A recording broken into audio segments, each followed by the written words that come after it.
दोस्तों, राक्षस यूपाक्ष को आक्रमण करते देख वीर वानर द्विविद ने कुपित हो बड़ी फुर्ती के साथ उसकी छाती में चोट की और उसे बलपूर्वक पकड़ लिया। भाई को पकड़ा देख महाबली राक्षस शोणिताक्ष ने द्विविद की छाती में गदा मारी। शोणिताक्ष की मार खाकर महाबली द्विविद विचलित हो उठे।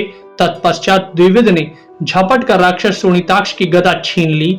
इसी बीच वानर वीर मैंद भी द्विविद के पास आ गए और उन्होंने राक्षस यूपाक्ष की छाती में एक थप्पड़ मारा। वे दोनों वेगशाली राक्षस शोणिताक्ष और यूपाक्ष उन दोनों वानर मैंद और द्विविद के साथ सम्रांगण में बड़ी तेजी से छीना झपटी और पटका पटकी करने लगे।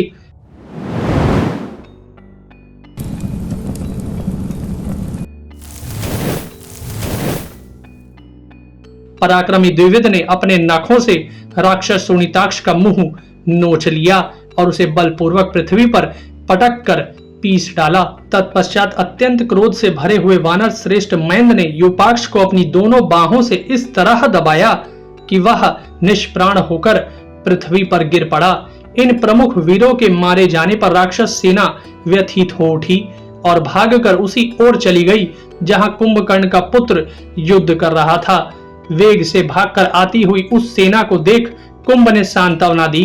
दूसरी ओर महापराक्रमी वानर युद्ध में सफल होने के कारण जोर जोर से गर्जना करने लगे। राक्षस सेना के बड़े बड़े वीरों को मारा गया देख राक्षस कुंभ ने रणभूमि में अत्यंत दुष्कर कर्म करना आरंभ किया। वह श्रेष्ठ धनुर्धर था और युद्ध में चित्त को अत्यंत एकाग्र रखता था। उसने शरीर को विदीर्ण करने में समर्थ बाणों को बरसाना आरंभ किया। उसने अपने बाणों द्वारा द्विविद को घायल कर दिया। राक्षस कुंभ के बाण से सहसा आहत होकर पर्वत के समान वानर द्विविद व्याकुल हो उठे और छटपटाते हुए पांव फैलाकर पृथ्वी पर गिर पड़े। उस महासमर में अपने भाई को घायल होकर गिरा देख वानर मैंद बहुत बड़ी शिला उठाकर वेग पूर्वक दौड़े और वह शिला उन्होंने राक्षस कुंभ पर चला दी, परंतु कुंभ ने 5 बाणों द्वारा उस शिला को टूक टूक कर दिया। फिर एक दूसरे बाण द्वारा वानर मैंद की छाती में गहरी चोट पहुंचाई। राक्षस कुंभ के उस प्रहार से मैंद के मर्म स्थान में भारी आघात पहुंचा और वे मूर्छित होकर पृथ्वी पर गिर पड़े।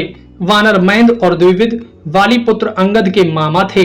उन दोनों वीरों को घायल हुआ देख वानर अंगद राक्षस कुंभ के ऊपर बड़े वेग से टूटे।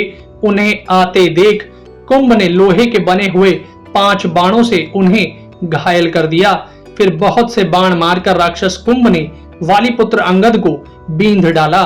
उन सब बाणों के आघात को सहकर वीर अंगद ने उस राक्षस के मस्तक पर शिलाओं और वृक्षों की वर्षा कर दी, किंतु राक्षस कुमार कुंभ ने अंगद के चलाए हुए उन समस्त वृक्षों को काट दिया और शिलाओं को भी तोड़ फोड़ डाला।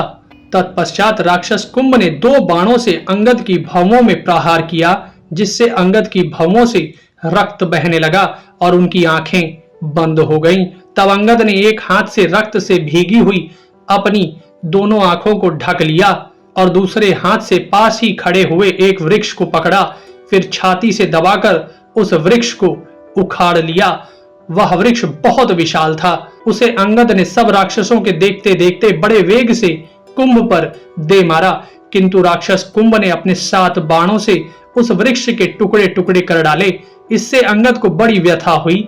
वाली कुमार अंगद घायल तो थे ही, गिरे और मूर्छित हो गए।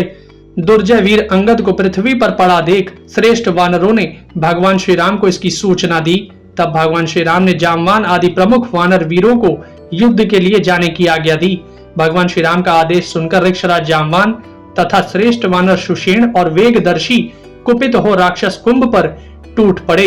उन वानर यूथपतियों को आक्रमण करते देख राक्षस कुंभ ने अपने बाण समूहों द्वारा उन सबको उसी तरह रोक दिया जैसे आगे बढ़ते हुए जल प्रवाह को मार्ग में खड़ा हुआ पर्वत रोक देता है। उन सब वानर समूहों को राक्षस कुमार कुंभ की बाण वर्षा से पीड़ित देख वानर राज सुग्रीव ने अपने भतीजे अंगद को पीछे करके स्वयं ही रणभूमि में कुंभ पर धावा किया। महाकपि सुग्रीव बड़े बड़े वृक्ष उखाड़कर उस राक्षस पर फेंकने लगे, किंतु राक्षस शिरोमणि कुंभ ने अपने तीखे बाणों से उन सब वृक्षों को काट डाला। उस वृक्ष वृष्टि को कुंभ के द्वारा खंडित हुई देख सुग्रीव व्यथित नहीं हुए, वे उसके बाणों की चोट खाते और सहते हुए सहसा उछलकर राक्षस कुंभ के धनुष को छीनकर उसके टुकड़े टुकड़े कर डाले। यह दुष्कर कर्म करने के पश्चात उन्होंने कुंभकर्ण कुमार कुंभ से कुपित होकर कहा, निकुंभ के बड़े भाई कुंभ, तुम्हारा पराक्रम और तुम्हारे बाणों का वेग अद्भुत है। तुम प्रहलाद, बलि, इंद्र, कुबेर और वरुण के समान हो। राक्षसों के प्रति विनय अथवा प्रवणता तथा प्रभाव या तो तुम में है या रावण में। केवल तुमने ही अपने अत्यंत बलशाली पिता का अनुसरण किया है। जैसे जितेंद्रिय पुरुष को मानसिक व्यथाएं अभिभूत नहीं करती हैं, उसी प्रकार तुझ महाबाहु वीर को ही देवता लोग युद्ध में परास्त नहीं कर पाते हैं। महामते, पराक्रम प्रकट करो और अब मेरे बल को भी देखो।